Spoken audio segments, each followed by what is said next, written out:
Vem aqui à frente, por favor, em nome de Jesus. Tudo bem, irmã? Missionária Madalena, que vai nos entregar a mensagem do Senhor nesta manhã, vai se apresentar com mais propriedade à igreja, melhor ela se apresentar. Que Deus abençoe para nós, é uma alegria receber a irmã missionária conosco aqui, e que Deus a use em nome de Jesus. Antes, vamos fazer uma oração pela irmã. Pai querido, em nome do Senhor, aqui está a tua filha, tua serva tão preciosa, dedicada e consagrada à obra do Senhor, Pai. Use, ó Deus, a tua filha como canal de bênçãos, tuas mãos, para nos transmitir aquilo que o Senhor quer falar conosco nesta manhã. Nós nos alegramos pela presença dela e nos abrimos para ouvir a tua voz, em nome de Jesus. Amém. Deus abençoe. Obrigada, pastor. Obrigada. Aqui, pastor, já leva lá meu cartão. Bom dia, irmãos e irmãs. Bom dia, irmãs. Às vezes nos esquecemos das irmãs. Eu sei o que é isso, porque eu sou uma delas. Pode alguma coisa boa sair lá de Terra Boa? Alguém conhece Terra Boa? Você conhece Terra Boa? Mais um conhece Terra Boa. Sabe que todos os lugares que eu tenho passado nessas igrejas aqui, eu falo de Terra Boa e eu penso assim, não vai ter ninguém vai conhecer Terra Boa. Não é que tem gente que conhece Terra Boa?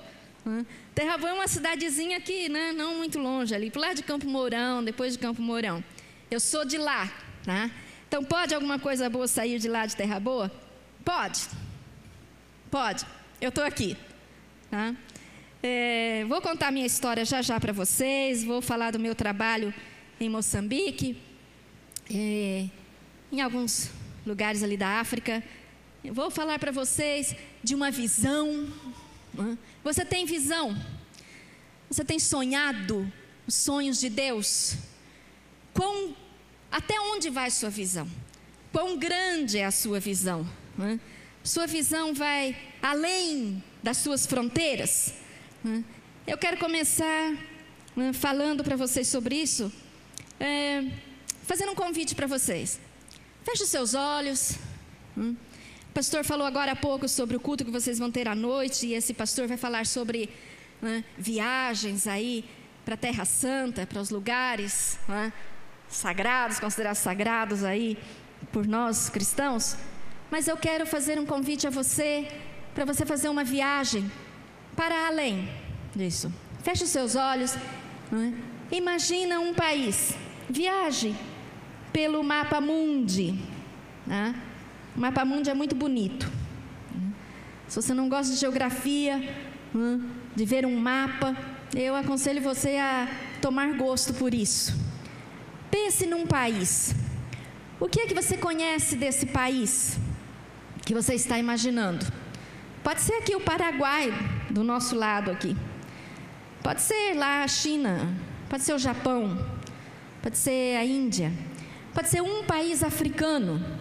A África é um continente, não é um país, é um continente, com mais de 50 países diferentes.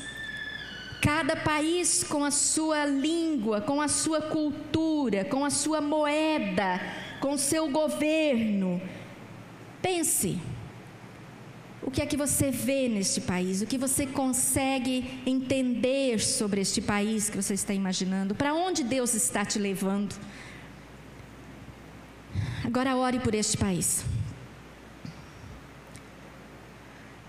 Interceda por este país que você pensou. E se você não conhece este país que você pensou, faça um compromisso com Deus de que você vai tomar conhecimento, porque hoje é possível conhecermos o mundo onde nós estamos, este mundão tremendo que está aí ao nosso redor. E mesmo sem sair das nossas casas, apenas com o toque dos nossos dedos num teclado de computador, nós podemos saber que língua aquele país fala, nós podemos saber que comida eles comem, podemos saber qual tipo de vestes que tem, podemos saber se eles conhecem ou não ao Senhor. O Google tem muitas informações a nosso favor. Ore por este país. Amado Deus e Pai, nós estamos aqui, temos louvado o Teu nome, temos adorado, cantado as maravilhas do Senhor, temos ouvido a Tua palavra. Tu és o nosso Deus, Tu és o nosso pastor, não há outro como o Senhor. Mais do que isto, Deus, nós estamos aqui neste lugar com portas abertas, escancaradas, com total liberdade, sem nenhum medo de nenhum tipo de perseguição. Te louvamos por isso, Pai. Vivemos num país abençoado, livre para cultuarmos o Senhor, para buscarmos a Tua face, para falarmos para o nosso amigo a respeito da Tua salvação. Te damos graças por isso e Te louvamos. E pedimos, ó Deus, que o Teu Espírito Santo ainda, Pai, venha falar no nosso coração. Tira de nós qualquer pensamento que venha interferir no ouvir da Tua voz nesta manhã. Qualquer preocupação, qualquer dor que estejamos sentindo, dá-nos a graça, Pai, de termos os nossos ouvidos abertos, atentos, mentes alertas, capazes de ouvirmos e de darmos uma resposta ao Senhor. Em nome de Jesus. Amém. Então, alguma coisa boa saindo lá de terra boa. Eu não sabia que eu era alguma coisa boa. Por anos, lá em Terra Boa, nós mudamos para Terra Boa em 1975, mas sempre ali daquela região. Eu nasci em Cianorte, município de Cianorte, meus pais se casaram em Cruzeiro do Oeste, então sempre ali naquela região. E passei a minha adolescência em Terra Boa sem saber que eu era alguma coisa boa, com muita baixa autoestima, né? Se escondendo do mundo, preocupada, não é? Com tantos conceitos errados na minha mente, no meu coração. Eu não sabia que eu tinha valor, eu não sabia que eu podia fazer tantas coisas e coisas boas. A única coisa boa que eu sabia fazer, que eu gostava de fazer, sempre gostei de fazer, era cozinhar. Eu gosto de cozinhar, eu cozinho desde que eu tinha 7 anos de idade, quando eu comecei a fazer meu primeiro arroz e feijão. Isso eu sabia que eu fazia bem, porque meus irmãos, eu sou a única filha numa casa com 4 homens. 4 irmãos, 5 na verdade, mais o meu pai. Então eu fui criada assim, nessa família, né? Domingo, almoço todo mundo junto, aquela coisa toda. Cresci fazendo o seu trabalho de casa, estudando, porque meu pai dizia assim para nós: vocês precisam estudar. Meu pai trabalhou na lavoura, né? Com máquinas agrícolas e tal. E ele sonhava em ver os filhos estudando e queria ver os filhos estudando. Então ele dizia assim: eu vou me empenhar para que vocês estudem. Mas na cabeça do meu pai, na perspectiva de mundo que ele tinha, e meu pai sempre nos passou uma visão de mundo muito grande. Eu me lembro meu pai falar de cinema quando a gente não tinha nem televisão. Ele assistiu filmes quando era criança, o cinema novo lá, né, no interior de São Paulo. Ele falava dos artistas, dos circos, aquela visão, né, de coisas que a gente nem sonhava em ver. Meu pai contava histórias para nós, né? Ele cantava e canta, né? Meus pais cantam, minha mãe gosta muito de cantar, eles faziam aquelas duplas sertanejas. A gente morava no sítio, então à noite, não tem nada para fazer, a gente ia para o terreirão de café e eles cantavam e contavam histórias para nós, e eu viajava nessas histórias com meu pai. Então eu tinha uma visão assim de mundo um pouco além do meu lugar, mas a perspectiva de que eu não tinha nada, de que eu não era nada, era maior do que aquela visão de mundo que ele passava para nós. Então meu pai dizia: vocês estudem, vocês precisam estudar e tal, mas ele achava que quando terminássemos o colegial, que agora é outro nome, acabava ali, porque ele não tinha recursos, ele não tinha possibilidade de nos mandar para a faculdade. Então, quando eu terminei o colégio, lá em Terra Boa, né, eu fiquei assim, meu Deus, o que é que eu vou fazer da minha vida agora? Então, eu já trabalhava, né, porque estudava à noite, trabalhava durante o dia, trabalhava no escritório de contabilidade, que eu não gostava, não gosto de números, não me pergunte quanto é 2 mais 2, que eu vou falar 5. Então, eu disse, agora acabou. E aí eu tomei uma decisão. Na minha pequenez, né, a minha decisão foi, eu não vou assistir televisão. Gente, tem tempo mais perdido do que ficar assistindo novela e Big Brother, ou atraso de vida. Então, graças a Deus não tinha Big Brother naquele tempo, mas eu disse, eu não vou ficar assistindo televisão. Então, eu tomei a decisão de ler. Vou ler, porque não vou fazer mais nada na vida, então vou ler. E comecei a ler, e ler, lia tudo que aparecia nas minhas mãos, que era possível encontrar em Terra Boa. E aí eu li o Novo Testamento, livrinho dos Gideões, achei na minha casa, não sei nem como. Eu lembro de eu ter lido todinho o Novo Testamento. Não fez muita diferença, mas li. E no final daquele ano eu cheguei para o meu pai e falei, não dá, eu tenho que fazer alguma coisa com a minha vida, eu vou fazer faculdade. Fiz lá um plano com a minha avó, de morar com a minha avó, e enfrentei meu pai, disse, não, eu vou. E ele, minha filha, como? Né? A faculdade é um lugar muito perigoso, você não pode ir, não é? Eu não posso sustentar você lá, tal. Não, pai, eu vou. Tá. E fiz o plano, e ele disse assim, você vai e faz o vestibular, se você passar, você continua, se você não passar, acaba aí, você não vai fazer outro. Então eu fui para Londrina e fiz o vestibular na UEL. E eu me lembro que no último dia do vestibular, né, voltando para a casa da minha tia, onde eu estava hospedada, no ônibus, eu fiz uma oração.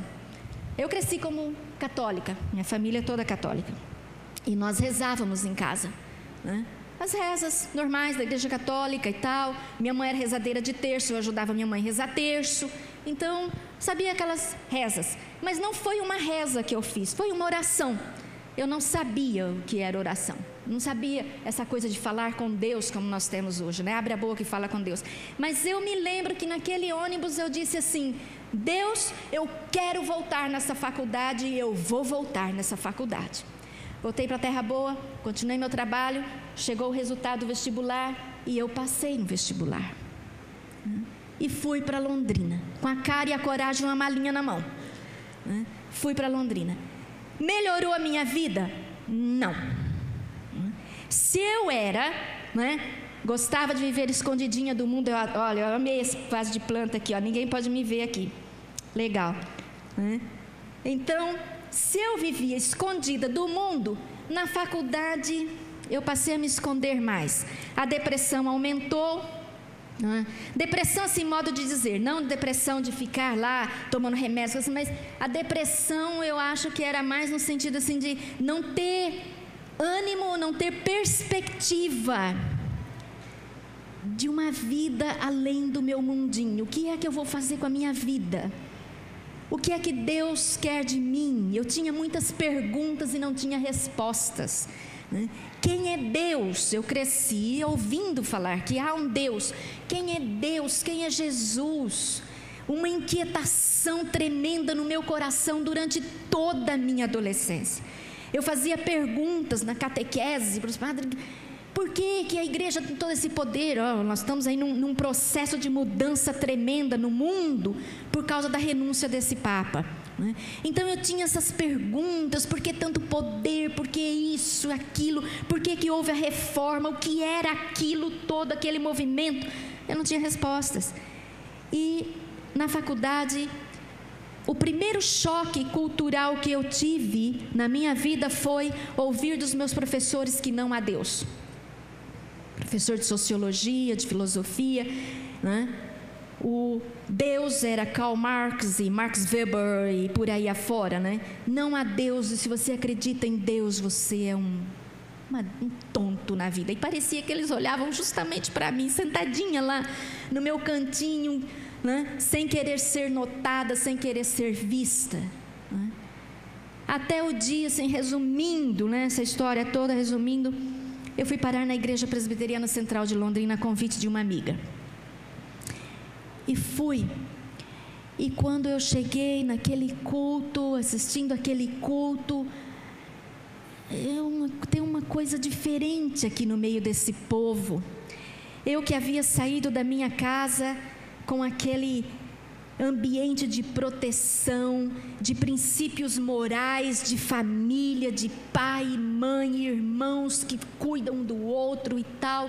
Estava por anos já ali na faculdade, né, vendo um outro lado do mundo, vendo famílias desestruturadas, filhas na faculdade que estavam agora vivendo uma liberdade que elas nunca tinham visto, experimentando tudo aquilo. Meu Deus, onde é que eu vou encontrar isso? Encontrei na igreja. Cheguei na igreja e as pessoas vinham conversar comigo, né? As mães da igreja, né? Eu amo a SAF, sabe? As mães da igreja vinham: onde você vai almoçar no domingo? Porque eu, estudante, né? Vocês sabem como que é, né? Então, eu já estava no fim da faculdade, isso foi em 91. Vem almoçar em casa no domingo. Então eu ia para a escola dominical e já tinha um lugar para comer aquela macarronada do domingo. Família. Os rapazes vinham conversar comigo e eram conversas agradáveis, não tinha nada daquelas conversas nos barzinhos que eu comecei a ir, né? Porque eu queria encontrar amigos e eu não encontrava amigos. Então a minha amiga dizia assim: olha, você está aí perdendo tempo na vida, né? Como você está na faculdade, tem tudo isso aí, você não tem amigos, não sai à noite. Então eu comecei a ir com ela, e foi a mesma que levou para a igreja depois, né? Comecei a sair com ela. Ela era crente, viu? Ela era crente e estava perdida no mundo, depois voltou para a igreja e me levou junto com ela. Então, nós temos que ir dançar. Gente, não me faça um negócio desse, porque eu detesto clube, eu detesto ficar acordada à noite, o negócio é dormir cedo e acordar cedo. Eu gosto de acordar com as galinhas cantando, galo cantando. Então, quando eu cheguei na igreja, era um outro ambiente saudável, de família, né? Abracem os estudantes que vêm de fora, viu, gente? Abracem, convida para almoçar no domingo, vale a pena. Então, a minha vida começou a mudar. E eu comecei a ver Deus, aquelas minhas perguntas, as minhas inquietações, a palavra de Deus falando comigo e mostrando quem eu era. Eu não era das piores, não. Não pensem que eu era daquelas pecadoras. Meu nome é Maria Madalena, mas eu não era a Maria Madalena. Mas eu fui descobrindo que eu era Maria Madalena, sim. Porque Deus foi me mostrando. Um ano inteiro eu chorei, eu chorava. Eu andava no ônibus, eu chorava. Eu andava na rua, eu chorava. E Deus falava comigo. Eu chegava em casa, eu lia a Bíblia, eu chorava. Antes de dormir, eu lia a Bíblia, eu chorava. E aí eu disse: não, eu tenho que conhecer esse Deus. Então eu fui estudar a Bíblia. E eu comecei a participar dos estudos bíblicos que a igreja tinha durante a semana. Todos os dias da semana, de segunda a sexta-feira, eu ia nos estudos bíblicos. Saía do escritório, já tinha terminado a faculdade, saía do escritório e ia, acompanhava os estudos bíblicos familiares todos. E fui estudando a Bíblia. No final, antes de terminar um ano desse estudo, eu já era chamada para ensinar a Bíblia. As pessoas vinham perguntar para mim: me explica esse texto assim. E eu que não gostava de falar, agora eu gosto, viu? Eu estou de olho naquele relógio, né? Então, eu que não gostava de falar, que era tímida, que tinha medo de tudo, eu me escondia. Se alguém pedia para eu apresentar um trabalho na faculdade, meu Deus do céu, que tormento que era aquilo. Mas aí eu comecei: gente, eu gosto de falar disso, eu gosto de falar do que Deus está fazendo na minha vida, eu gosto de falar da palavra de Deus e mostrar. O que você acha desse versículo? Como que é? É assim, assim, olha, a palavra está falando assim, assim, assim. Começou a sair da minha mente, do meu coração, e foi acontecendo. Até o dia que eu ouvi uma necessidade. Quem aqui gosta de sentar no mesmo lugar no seu banco da igreja? Você já tem seu nominho ali, não tem? Não tem uma igreja que alguém me deu uma alegria, dizer, não, irmã Madalena, eu sento todos os domingos, todas as reuniões eu sento em lugares diferentes para encontrar pessoas diferentes. Não tem. Como nós somos viciados no nosso banco da igreja. Temos o nosso nome, e eu estava aprendendo isso. Com um ano de igreja, pastor, eu já estava aprendendo isso. Que você precisa ter o seu nome lá no banco. Então eu sentava no mesmo lado, no mesmo lugar, no mesmo banquinho todos os domingos. Chegava mais cedo, que era para ninguém pegar o meu lugar. Você faz isso, não faz? Ah, te peguei. Então, desafio, próxima reunião, sentem em lugares diferentes, viu? Tá? Sentem, conversem com outras pessoas. Então, eu lá sentada no banco da igreja, ainda que eu estava ouvindo a palavra de Deus, conhecendo a palavra de Deus, já tinha dado o meu nome para atender uma necessidade da igreja na escola dominical, Comecei como auxiliar do departamento infantil e depois terminei o meu ministério no Brasil, na igreja local, como diretora do departamento infantil por quase 6 anos. Eu fui diretora do departamento infantil na igreja. Então, ali sentadinha no meu banco, eu ouvi o pastor dando um relatório para a nossa igreja a respeito de Moçambique. Ele havia ido a Moçambique por um mês para ajudar um missionário, amigo nosso, a treinar pastores, por um mês, conferências de pastores moçambicanos. E quando ele voltou, ele fez um alvoroço na igreja. Ele deu um relatório tremendo, com um desafio incrível de mandar, que ele já tinha até se comprometido lá em Moçambique com os pastores lá, de enviar um rapaz da UMP como missionário da igreja para Moçambique. E eu estava lá, sentadinha no meu banquinho, onde tinha já o meu nome, a minha plaquinha, ouvindo aquele relatório. E eu tive que dar uma resposta para Deus. O quanto você se importa? Aliás, você se importa? Você se importa? O que você faz quando lê na internet, porque eu sei que vocês têm acesso à internet aqui, quando você assiste ao Jornal Nacional, ao Bom Dia Brasil, ao Fala Brasil e todos os rios que tem os noticiários todos que tem na televisão, quando você lê um jornal, quando você lê uma revista a respeito dos acontecimentos ao redor do mundo, você se importa? Abra aí a sua Bíblia em Neemias, capítulo 1.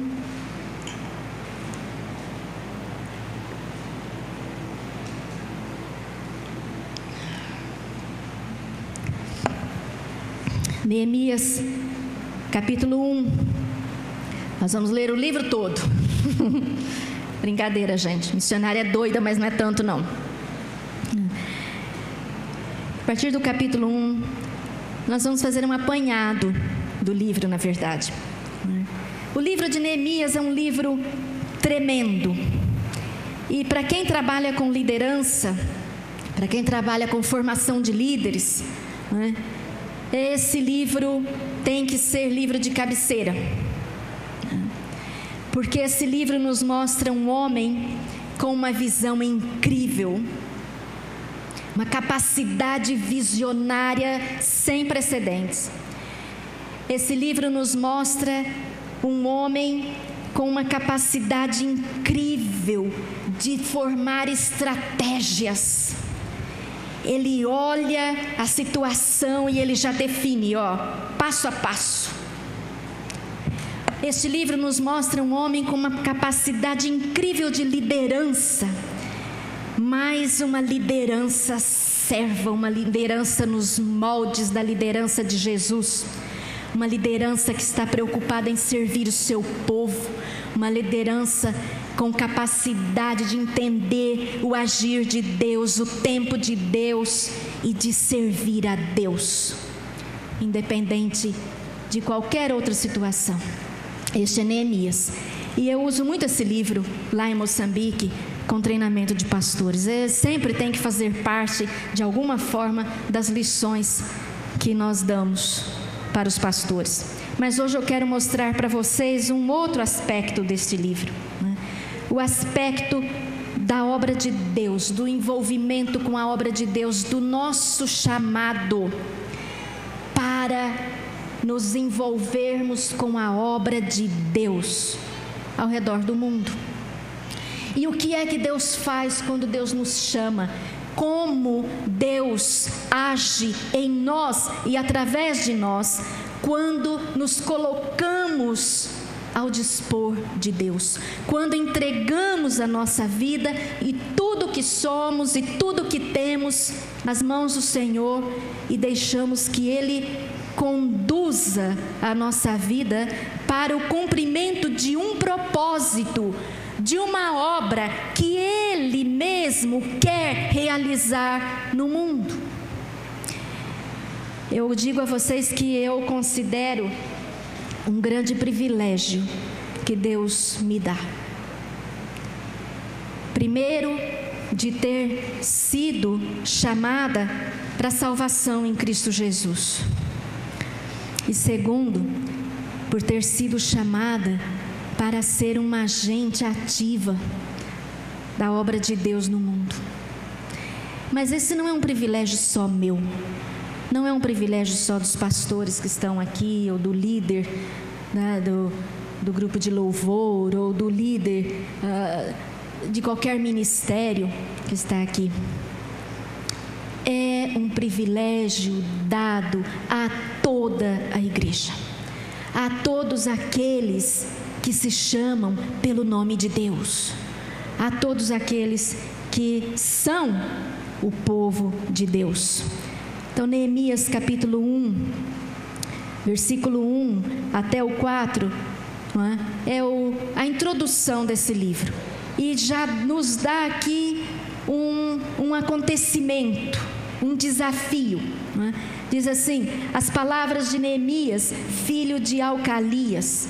No mês de Quisleu, no ano 20º, estando eu na cidade de Suzã, veio Anani, um dos meus irmãos, com alguns de Judá. Então lhes perguntei pelos judeus que escaparam e que não foram levados para o exílio e acerca de Jerusalém. Preste atenção que Neemias está lá na cidade de Suzã, no exílio, no meio de um povo pagão. Ele não viu Jerusalém, ele não conheceu Jerusalém, ele muito provavelmente nasceu já no exílio, não tinha nada a ver com o povo lá em Jerusalém. Ele estava numa vida bem confortável, tinha um bom emprego, um bom salário, uma posição elevada naquele reinado, mesmo sendo um exilado, gozava de certa liberdade. Era um homem querido, um jovem com visão, com sonhos, muito inteligente. E eu penso, nos dá aqui pistas quando lemos o livro de Neemias, de que Neemias tinha um grande futuro naquele reinado. Quem sabe ele não chegaria ainda a ser um grande governador, como José foi no Egito. Então não era um rapazinho qualquer, sem nenhuma perspectiva de vida, sem nenhuma possibilidade de estudar e crescer na vida e ter um bom emprego com um excelente salário, construir muitas coisas. Não, ele tinha todas essas possibilidades. Não era um perdido qualquer que não tinha nenhuma outra coisa a fazer na vida, então vai lá, construir muro. Não. Era um homem centrado, inteligente, com grande capacidade. Mas nesse dia, Neemias ouve algo que toca no seu coração e muda tudo que ele talvez já tivesse designado para a sua vida. No versículo 3, diz assim: disseram-me, a resposta, das perguntas que ele fez. Antes que não não foram levados para o exílio e se acham lá na província, estão em grande miséria e desprezo. Os muros de Jerusalém estão derribados e as suas portas queimadas. Quantos relatórios desse tipo você ouve por dia, ou por semana, ou no mês na sua vida? Em algum ponto da sua vida, quantos relatórios, quantas vezes você encontra nas ruas por onde você anda, na sua vizinhança, até mesmo na sua família, notícias, ou você toma conhecimento de situações de pessoas que estão destruídas, que os seus muros estão caídos, queimados pelo fogo, incendiados pela destruição das drogas, de alcoolismo, de fama, eu não sei do que. Pessoas de dentro da sua casa que hoje mesmo talvez não estão aqui porque passaram a noite aí perdidas na vida, porque não tem nenhuma perspectiva de vida, porque não tem nenhuma intenção do que vai ser o meu futuro, de que eu tenho algum valor, de que eu sou alguma coisa na vida e que há algo de proveito em mim. Pessoas que estão até bêbadas de remédios, porque não tem perspectivas de vida. Seus muros estão derribados, as suas portas queimadas. Você se importa? Quantas vezes você lê nos noticiários, você vê na televisão notícias de um Irã desolado pela guerra, de um Iraque que foi destruído pela guerra, do Egito lá na Praça Tahrir, matando uns aos outros, a China, agora a preocupação com a Coreia do Norte, até mesmo Cuba, né? Aí não tão longe de nós, país sem Deus, um povo sem Deus. Tantas notícias nos chegam constantemente. Você se importa?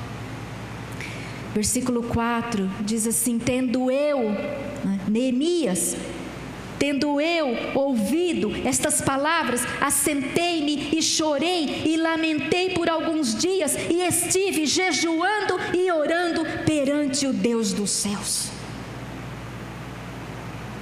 Neemias se importou. Ele ouviu aquele relatório e ele não podia simplesmente dizer: o que eu tenho com isso? Por que você saiu de lá e veio aqui me dizer isto? Eu estou muito bem aqui, minha vida está tranquila, tenho um trabalho bom que eu gosto de fazer, o rei se agrada de mim, eu estou ali, juntinho do rei, todos os dias sou eu que sirvo o rei pessoalmente. Olha que trabalho mais visível, não? Nossa, eu tenho tanta coisa para fazer, a faculdade aqui é boa, o trabalho é bom. Neemias disse assim: Senhor, Deus dos céus, Deus grande e temível, que guardas a aliança e a misericórdia para com aqueles que te amam e guardam os teus mandamentos.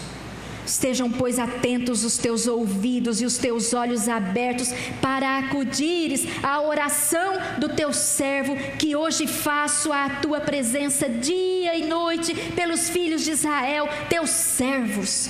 E faço confissão pelos pecados dos filhos de Israel, os quais temos cometido contra ti, pois eu e a casa de meu pai temos pecado. Uma oração tremenda. Mas sabem, todos nós podemos fazer isso. Eu tenho certeza que ao final deste culto, talvez durante o dia hoje, você vai estar lá no seu coração, talvez as imagens, vou passar depois aqui imagens, num filminho, tal, pequenininho, tá? Não se preocupem não. Você vai ouvir um desafio, você vai ver um relatório e tal, né? Uma visão de ministério e tal. Talvez você vai hoje durante o dia ficar um pouco incomodado. Mas é bem possível que talvez aí 95, 98% de nós amanhã já tenhamos virado a nossa página e continuado a nossa vida rotineira do dia a dia. Vamos ao nosso trabalho, continuamos com o trabalho da nossa casa, fazendo comida, os afazeres, e vem outros planos e outros sonhos. E passou. Quero dizer a vocês aqui, eu acredito que vocês todos já tenham lido o livro de Neemias. Não passou para Neemias. Durante quase 3 meses, Neemias continuou diante do Senhor, buscando a Deus, chorando e se lamentando diante de Deus, por causa de um relatório que ele ouviu, por causa das necessidades, por causa das dificuldades do seu povo em Jerusalém. Por quase 3 meses. No início do capítulo, lemos que foi no mês de Quisleu. No segundo capítulo, logo no início, diz no mês de Nissan, no ano 20º do rei Artaxerxes. Lá estava Neemias ainda, com o coração contristado, com semblante abatido, ainda em jejum e oração, pensando, analisando o que é que eu posso fazer, como é que eu vou chegar lá e fazer alguma coisa por este povo. Quando Deus nos chama, não há nada que nos tire o sossego, a não ser nos colocarmos na presença de Deus e Senhor, eu vou. Eu estava sentada lá no banco da igreja e naquele dia, pastor Antônio Carlos se levantou naquela igreja, Igreja Presbiteriana Central de Londrina, e disse: Moçambique está arrasada pela guerra, quase 20 anos de guerra e do comunismo. As igrejas estão fechadas, os pastores não sabem o que fazer, e eu já me comprometi que esta igreja vai enviar o Chechel, que era o líder da mocidade, que a gente sabia que ele queria ser missionário. Esta igreja vai sustentar o Chechel para ir a Moçambique, ajudar os pastores moçambicanos. E a igreja, aquele momento de alvoroço, vamos, pastor. E alguns já se levantaram no ímpeto: eu vou dar tanto, e outro: eu vou dar tanto, e vamos mandar o Chechel para o seminário. E eu estava lá ouvindo, meio que recém-convertida ainda, né? E eu fiz uma oração. Eu disse: Deus, eu estou aqui, e lá está Moçambique com essas necessidades. Se o Senhor quiser me mandar para Moçambique, eu vou. Eu não falei para ninguém, me juntei ao grupo para levantar o Chechel e vamos mandar o Chechel para Moçambique. Mas as coisas foram acontecendo na minha vida, portas começaram a se abrir na minha vida que eu não tinha ideia. A minha própria perspectiva de vida foi mudando, a minha própria capacidade de pensar, de agir, de fazer coisas foi mudando. Eu fui naquele trabalho inicial no Ministério Infantil como auxiliar de departamento infantil, auxiliar na escola dominical. Eu fui fazendo lições, criando lições. Eu estudava a Bíblia, lembra? Eu estudava a Bíblia. Então eu não conhecia as histórias bíblicas que eu tinha que contar para as crianças, e eu ia e eu lia, eu me preparava durante a semana, eu ajuntava visuais, coisas para as crianças entenderem, e a professora do departamento, a diretora do departamento infantil começou a notar isso e foi e conversou com o pastor e disse: olha, Madalena, ela é assim, assim, assim, e eu quero uma licença, eu quero sair do departamento infantil, e eu estou dando o nome dela para assumir meu lugar. A Igreja Central de Londrina já tinha mais ou menos uns 800 membros, era um departamento infantil grande, 3 andares de igreja, né? E tinha muitas professoras ali que estavam há anos dando aula na escola dominical. Dona Maria Maia vai e fala para o pastor: coloca a Madalena lá. O pastor Antônio Carlos me chamou, foi isso que aconteceu. Você quer? Eu disse: pastor, eu, diretora do departamento infantil? Ele disse: vamos fazer o seguinte, você faz um teste aí, um período de 6 meses. Não precisa fazer muita coisa não. Ele disse: vai tranquila, né? 6 meses. Se no final dos 6 meses você deu pro negócio aí, né? Conseguiu? Você fica. Se não, a gente arruma outro sem problema nenhum, né? Continuamos a nossa vida. Mas a dona Maria Maia, ela já se comprometeu a te orientar. Ela vai te ajudar e vai te ensinar.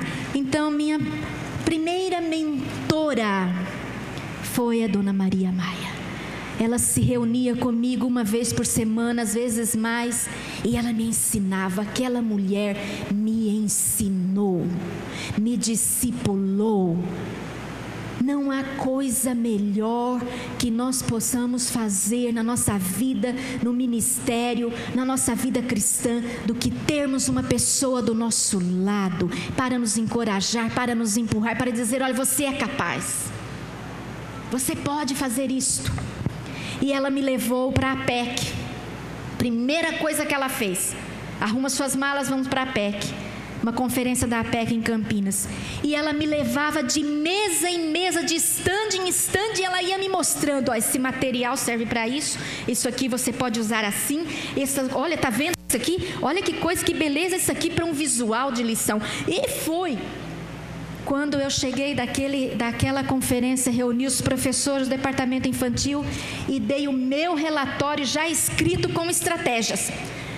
Nós podemos fazer isso, podemos fazer assim, podemos ter casais dando aula na escola dominical. O que vocês acham disso?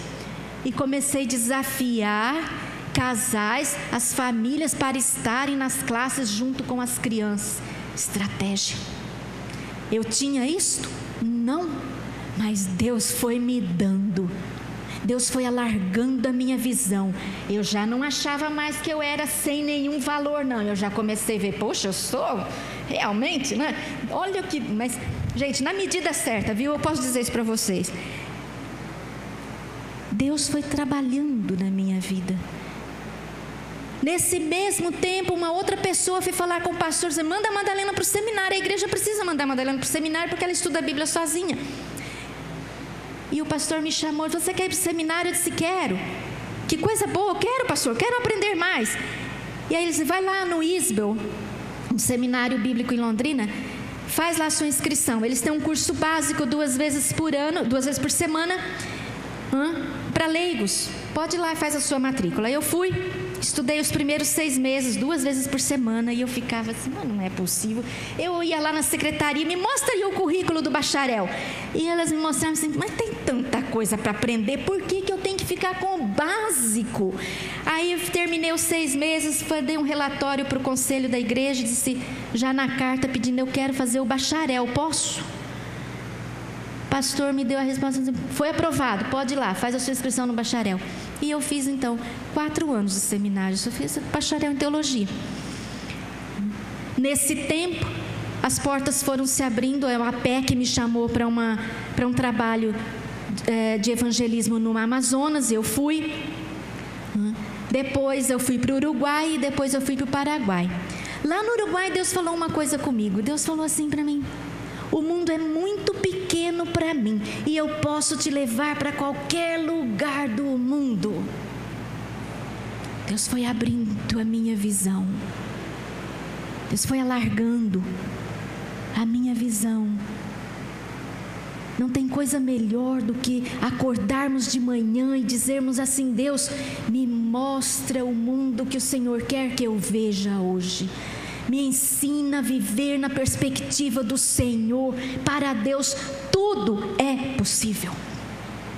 Tudo é possível para Deus. O mundo é pequeno para Deus, porque Ele é soberano sobre este mundo.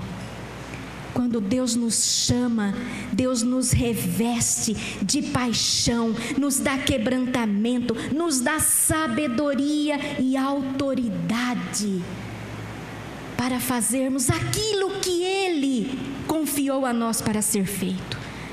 Que privilégio tremendo!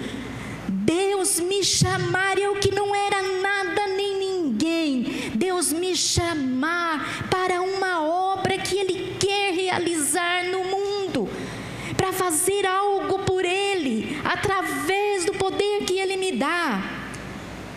Mas recebereis o poder do Espírito Santo, para serdes minhas testemunhas, tanto em Jerusalém, como em Samaria, e em toda a Judeia, e até aos confins da terra. Este poder foi dado a todos nós.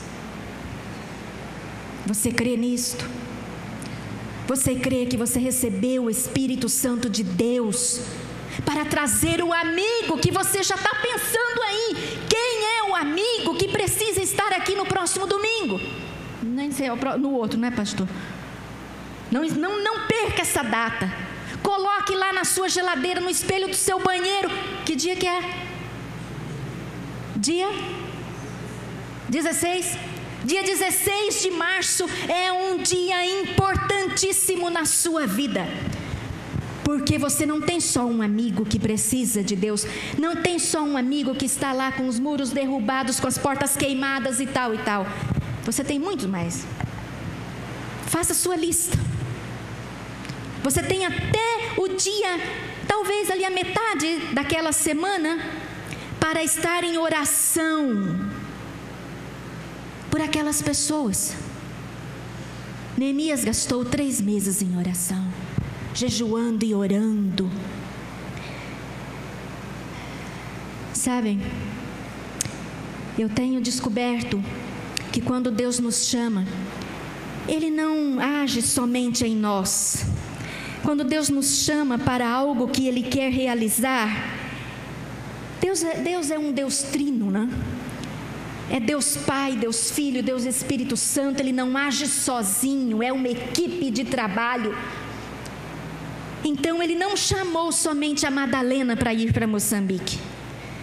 Ele chamou um grupo todo, Ele chamou uma equipe toda, Ele chamou intercessores para ir comigo, Ele chamou sustentadores para ir comigo, porque Ele sabe que eu não posso chegar em Moçambique sozinha.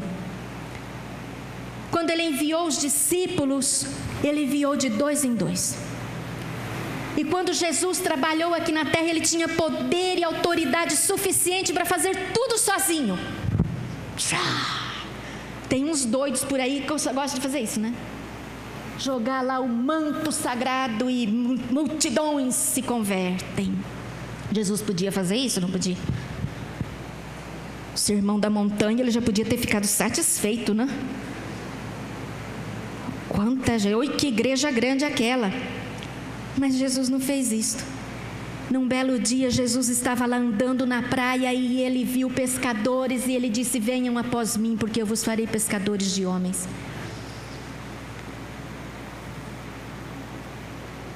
Gente é importante, coisas não são importantes, pessoas são importantes, e Deus está atrás de pessoas. Deus não está preocupado com os carros que você tem, com o tamanho da sua empresa. Essas coisas são boas e usem isso para a glória de Deus. Mas Ele está preocupado com pessoas. Quando Jesus ou quando Deus nos chama para fazer um trabalho, Ele chama também pessoas para sustentar a sua obra. Neemias entendeu isto. E quando aqui no capítulo 2, ele está diante do rei, e o rei olha para ele e diz: você está triste, o que é que aconteceu? Ele disse: como? Versículo 3, viu?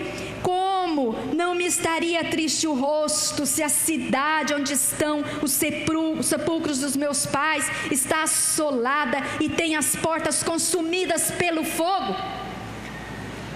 Você se importa?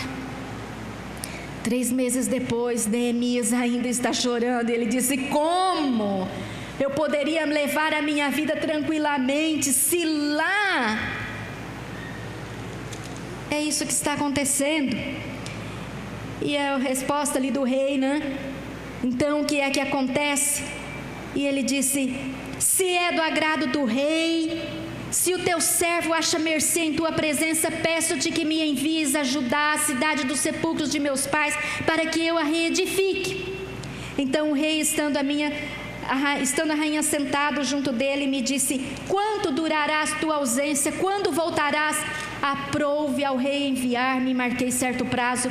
E ainda disse ao rei: ousado Neemias, viu a deixa, percebeu a hora certa e foi com ousadia e disse: se ao rei parece-me bem, deem-se-me cartas para os governadores da além do Eufrates, para que me permitam passar e entrar em Judá, como também carta para Asaf, guarda das matas do rei, para que me dê madeira para as vigas das portas da cidadela do templo, para os muros da cidade e para a casa em que deverei alojar-me. E o rei mas deu. Por quê? Podem ler lá? A boa mão do meu Deus era comigo. Ousadia. Neemias sabia que para fazer a obra que Deus o estava chamando para fazer, ele precisava de recursos, ele precisava de documentos, ele precisava de visto de entrada nas fronteiras por onde ele iria passar, e o rei era a pessoa que deveria dar. Eu vou ser ousada aqui agora. Vocês daqui a pouco vão ver as necessidades de Moçambique, de Angola, de Guiné-Bissau, de Cabo Verde, São Tomé e Príncipe. E eu quero ser bem clara para vocês: sem recursos eu não posso ficar lá. Então não fiquem com medo, não fiquem preocupados. O que Deus te chamar para fazer, faça. Eu não sei o que Deus vai te chamar para fazer, eu não sei como Deus vai usar você nesta obra, mas eu quero dizer para vocês: nenhum campo missionário subsiste sem os recursos da igreja. Nenhum missionário pode permanecer no campo missionário sem o sustento da igreja. E o Brasil, missiologicamente falando, a gente enche o peito para dizer: somos o celeiro de missões. E é verdade. Há muitos missionários brasileiros espalhados por este mundo, glória a Deus por isso. Mas em compensação, somos um dos maiores países que traz seus missionários de volta por falta de recursos. Eu conheço muitos missionários brasileiros em Moçambique que passam muitas, não são poucas não, muitas necessidades. Porque as igrejas cortam o sustento, porque pessoas cortam o sustento. No primeiro mês vai bonitinho, nós somos o povo do oba-oba. Somos o povo, né, como eu disse lá na igreja central, quando o Antônio Carlos falou: vamos enviar o Chechel. Vários levantaram a mão: pastor, pode contar comigo com tanto. Você pode perguntar para o Chechel, ele é hoje pastor, nunca chegou em Moçambique com o Chechel, mas ele é pastor em Santa Catarina agora. Pode ir lá perguntar para o Chechel, porque ele foi mandado para o seminário, quantos daqueles ultrapassaram o terceiro mês com aquelas ofertas que eles prometeram enviar. Eu sei que não foram muitos. Esta é a realidade. Se você me perguntar: Madalena, você tem passado dificuldades? Sim, às vezes a gente passa. Mas eu quero dizer para vocês com todo o meu coração: nunca me faltou, pela graça de Deus. Nunca me faltou. Quando os discípulos voltaram daquela investidura, né, de Jesus, os 70 foram, fizeram o trabalho e voltaram, e numa conversa com eles, Jesus perguntou: quando eu enviei vocês, faltou alguma coisa? E Pedro, né, o mais eloquente, aquele, né, ele diz assim: Senhor, não faltou nada. É verdade, gente, não faltou nada. Embora a nossa vida de ministério é uma vida de realmente estar ali: Senhor, lembra, olha, no final do mês eu preciso pagar o meu aluguel. Senhor, eu tenho que fazer essa conferência de pastores e eu tenho que dar comida para aqueles pastores e eu ainda não tenho. mas nunca faltou, pela graça de Deus. Neemias entendeu que ele precisaria de recursos e ele ousadamente disse ao rei, que não era nem judeu, um ímpio, pagão. E Deus usou até mesmo um rei ímpio para suprir todas as necessidades de Neemias. E Neemias foi para Jerusalém suprido das suas necessidades.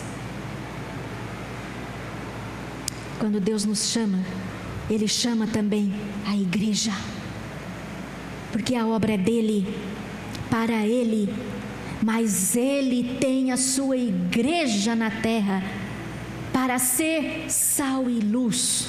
Quando nós estávamos aqui no momento do louvor e tal, alguma coisa foi falado sobre sermos luz, para que a luz do Senhor brilhe, alguma coisa assim. E eu fiquei pensando, como é que a luz de Jesus vai brilhar se não for através da minha vida? Às vezes cantamos e falamos essas coisas e pensamos que a pessoa lá no mundo vai ver uma luz lá no céu. Talvez até veja, mas não é uma luz que vai... A luz é você, é o seu testemunho, é a sua palavra, é o seu abraço, é o seu sorriso. A luz é você. Deus nos chama e Ele nos dá uma visão. E esta visão é porque Ele tem um trabalho para ser feito. Nós vamos terminar já já, não se preocupem não. Eu estou em Moçambique, o culto pode ir o dia inteiro, mas eu não vou fazer isso com vocês não. Você se importa? Tem aquele PowerPoint, irmão, por favor? Quando eu fui para Moçambique, aconteceu uma coisa. Aliás, antes, naquele desafio que Antônio Carlos fez, dentro daquele desafio ele usou 2 termos que eu nunca me esqueci. Ele disse assim: nós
Eu quero convidar vocês a imaginarem isso aí comigo. Os jovens aqui que gostam de internet sabem bem o que é um movimento. Você põe alguma coisa lá no Facebook e as pessoas começam a acessar aquilo e na questão de minutos aquilo é espalhado de uma forma tremenda para o mundo. Um clipe no YouTube caiu ali na rede, vai que é uma beleza. Imaginem um movimento desse tipo pela igreja. A igreja central de Cascavel indo ao encontro de pastores moçambicanos, de pastores angolanos, guineenses, cabo-verdianos, São Tomé e Príncipe, que eu não sei nem como é que fala a nacionalidade deles, mas por causa do português que nos facilita a comunicação, você poder acessar pelo Skype, pela internet, pelo Facebook, seja lá de que forma for, e o seu Deus abençoe, irmão, chegar lá, encorajar um pastor, encorajar um jovem. É possível, irmãos, é possível.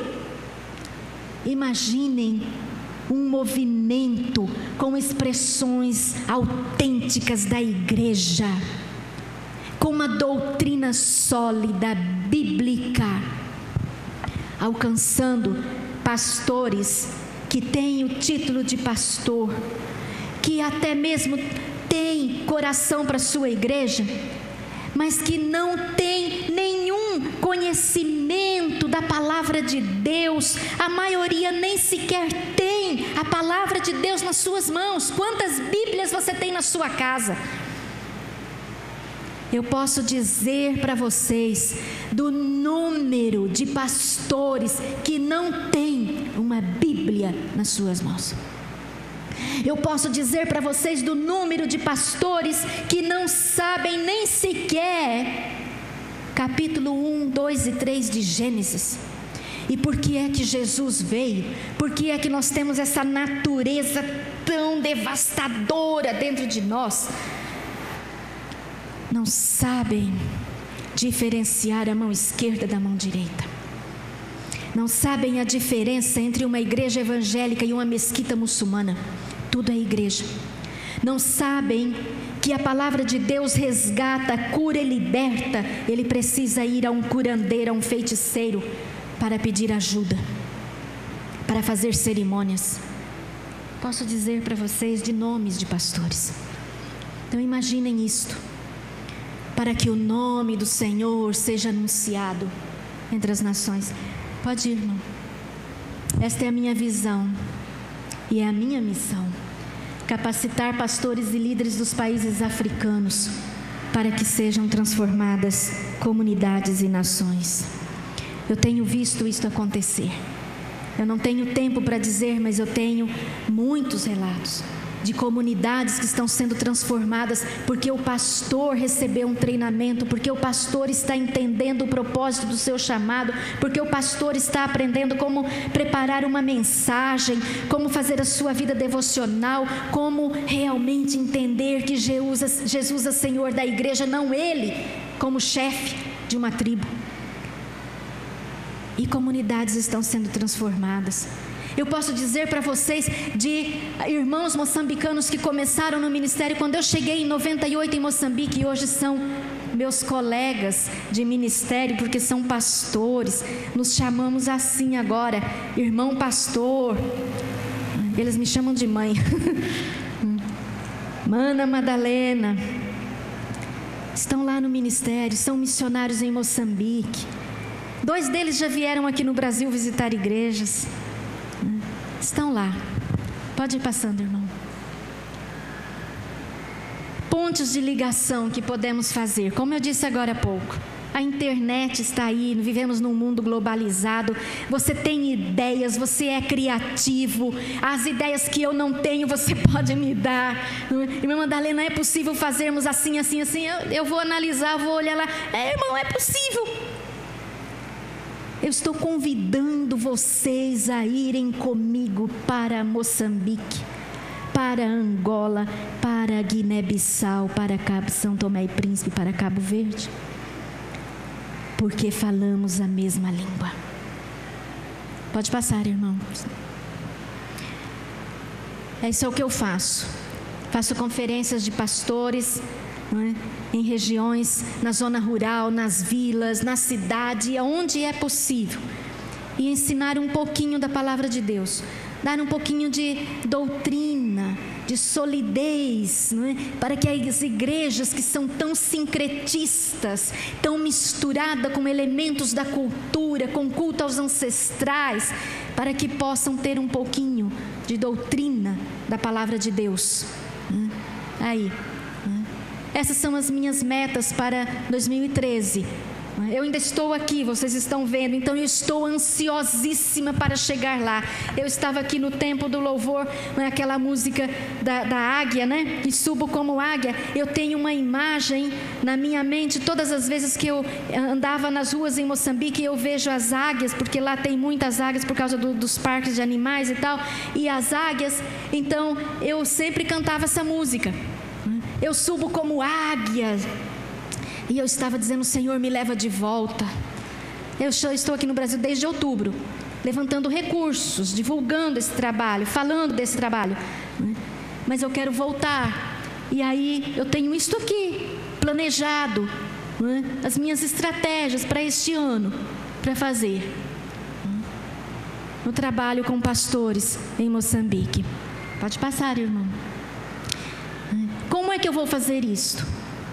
Eu disse a vocês, eu não tenho nenhuma fórmula mágica, para ter os recursos. Então, ousadamente, eu estou apresentando isso para vocês. Esse é meu orçamento, $3.500 por mês. Com esses recursos, eu vivo, estou morando agora na África do Sul, para poder alcançar mais facilmente estratégias, alcançar mais facilmente os outros países de língua portuguesa. E eu tenho que pagar aluguel, eu tenho que viver e tenho que suprir todas as necessidades numa conferência de pastores. Ficamos às vezes 3, 4 dias numa vila ensinando aqueles pastores. Então eles precisam comer. Quando você vai num acampamento, num retiro, seja o que for, você faz a sua inscrição, compra o material, paga a sua estadia num hotel, num acampamento, seja onde for. Os pastores em Moçambique não têm esses recursos. Então, quando eu vou fazer essas conferências, eu tenho que pagar. Eu compro um saco de feijão, um saco de arroz, ou de farinha de milho para fazer o shima, alguns quilos de peixe, e é isso que nós vamos comer por 3, 4 dias. E eu tenho que dar material para eles, porque eu preparo lições, se temos possibilidade de comprar bíblias e levar bíblias e tal, tudo isso. $3.500 por mês é para tudo. Eu preciso também, estou com um desafio agora, de comprar um carro. Eu tinha um carro em Moçambique, não é um carro para passear, não. É contração nas 4 rodas, sabe aqueles Land Rover, que enfrenta a lama? É mais ou menos daquele tipo lá.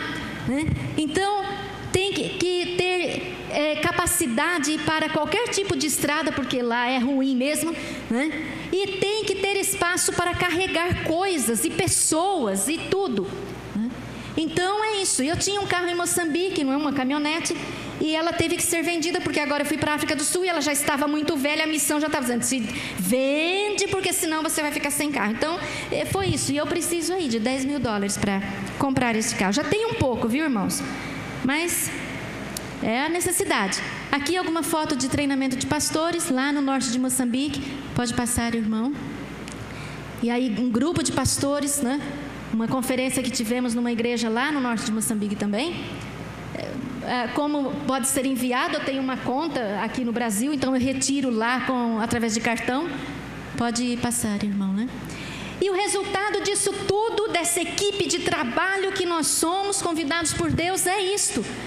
Quando isto é feito, o evangelho pregado é vivido em palavra, feitos e poder, nós vamos ver homens e mulheres tornando-se discípulos de Jesus Cristo e membros comprometidos do reino de Deus. Para vocês verem isso, tem um filminho lá, são 5 minutinhos de filme. Você pode passar, irmão, aquele filme. E vocês vão ver a igreja em Moçambique e o treinamento de pastores.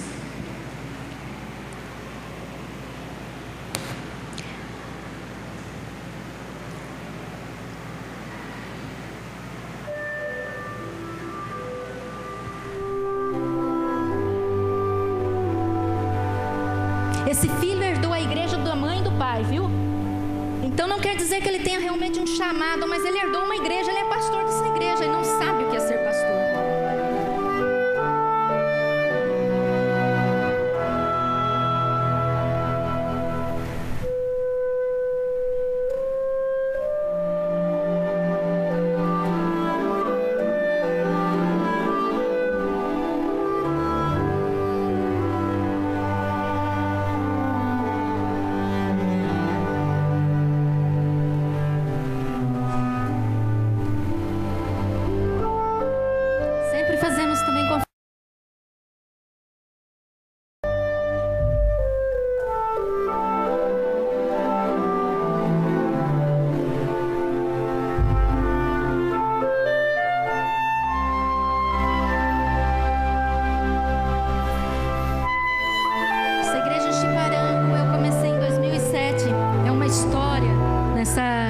dessa comunidade.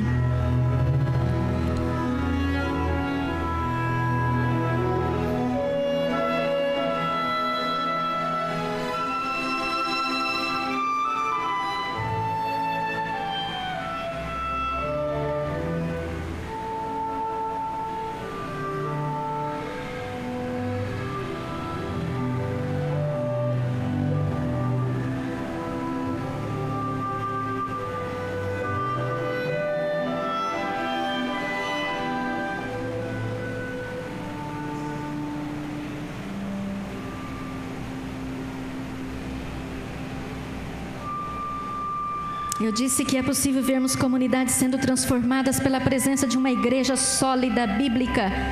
Chiparango é um desses exemplos.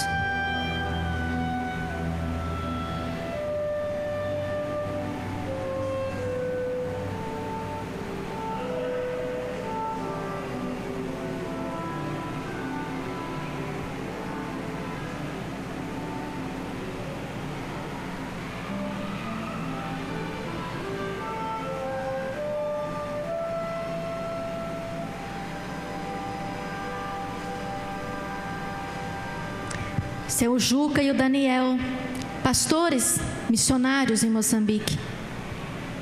Esse é o Diniz, trabalha numa vila completamente islâmica e cheio de feiticeiros ao seu redor. O semeador saiu a semear.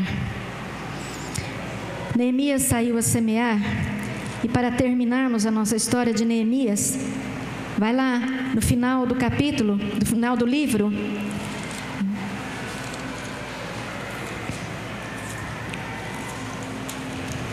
Capítulo 12, versículo 27. Na dedicação dos muros de Jerusalém, procuraram aos levitas de todos os seus lugares para fazê-los vir a fim de que fizessem a dedicação com alegria, louvores, cantos, símbolos, alaúdes e harpas. Ajuntaram-se os filhos dos cantores, tanto da campina dos arredores de Jerusalém, como das aldeias dos netofatitas. E aí vai, né? E no versículo 30, purificaram-se os sacerdotes e os levitas, que também purificaram o povo, e as portas e o muro. E a obra de Deus foi concluída. A obra de Deus foi concluída.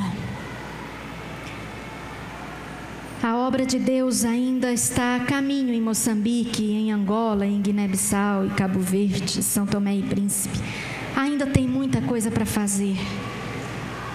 Mas eu louvo a Deus porque Ele tem me chamado para esta obra. Eu não sei quando será o fim, mas eu só sei que Deus nos chamou para esta obra. E uma vez que vocês me permitiram estar aqui, vocês agora são responsáveis por esta obra também. Tu és eternamente responsável por aquilo que cativas, não é? Então esse é o meu convite. Venham comigo para os países de língua portuguesa e sejamos um com o povo para reconstruirmos os muros dos países de língua portuguesa através da igreja. Deus abençoe vocês. Amém. Obrigada, pastor. Fiquemos em pé, irmãos, vamos orar. Agradecemos a irmã missionária Madalena, que Deus abençoe grandemente em nome de Jesus. Vamos orar. Querido Pai, obrigado, Senhor, por esta manhã, por tudo que ouvimos, ó Deus, sobre esse trabalho missionário tão digno e abençoador. O Senhor continue derramando a Tua graça, a Tua unção, tal como derramaste sobre Neemias, ó Deus, em nome de Jesus, para que a Tua obra seja feita com disposição, com alegria, com voluntariedade, Senhor, pessoas somando na obra que é do Senhor e vendo frutos, almas se rendendo aos Teus pés. Oramos, ó Pai, agradecidos por esta manhã e prepara-nos logo mais para o culto da noite, as demais igrejas no Brasil e no mundo, onde a Tua palavra continua sendo ministrada e pregada. Eleva a Tua serva, ó Deus, debaixo da Tua graça, dessa direção tão soberana do Senhor, conduzindo-a dia após dia. Nós oramos, ó Pai, de coração, em nome do Senhor e para a glória do Senhor Jesus. E agora, amados, que a graça de nosso Senhor e Salvador Jesus Cristo, maravilhoso e eterno amor de Deus nosso Pai, a comunhão e as consolações do Espírito Santo repousem sobre cada um dos amados, hoje, agora e para sempre. Amém. Deus abençoe, dê um abraço ao seu lado, Deus abençoe, até logo mais à noite.